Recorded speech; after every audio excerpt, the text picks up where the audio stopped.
The first thing we will do is grab the roller, and we will measure to find the middle of it and mark it with a marker or pen so we can make the other centered marks. We take our iPhone, iPod, or other device that we want to put, and we can measure it with or without the case. In this case, I will do it with the case to be able to protect it a little more. We put it vertically since this way it will enter so that the speakers are inside.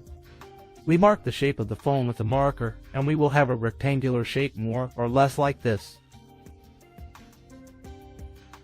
And we proceed to cut, paying special attention since we have to do it inside the lines.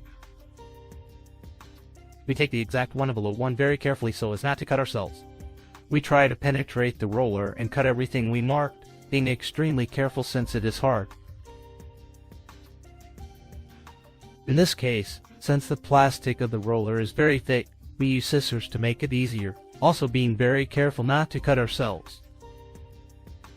Once we have finished cutting, we check that the iPhone, iPod, or whatever we made the hole for fits in well, and it will look more or less like this.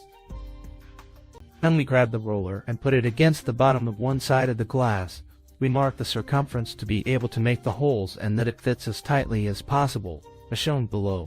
Once the glass is marked, we take the knife or exact and insert it to make a cut, trying to follow the line perfectly and then continue cutting with the scissors. We make sure that the roller is just right since this will make the sound pass better. This has to go in all the way. As you can see, it is already starting to take the shape of the speaker, and we see where the iPhone will be placed in this case.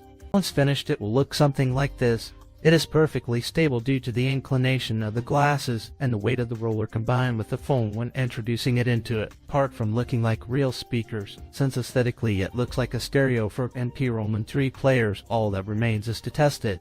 So I leave you the original audio so as you see. This is how it looks.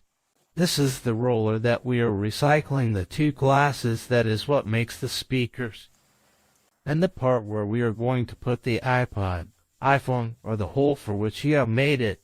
And so that you see if they work, we are going to try it.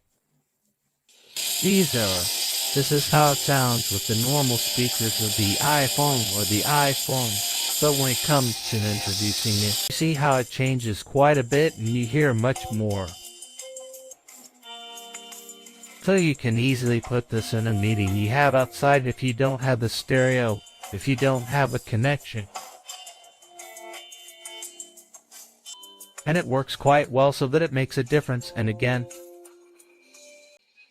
it sounds quite good. It doesn't take up much space in the park.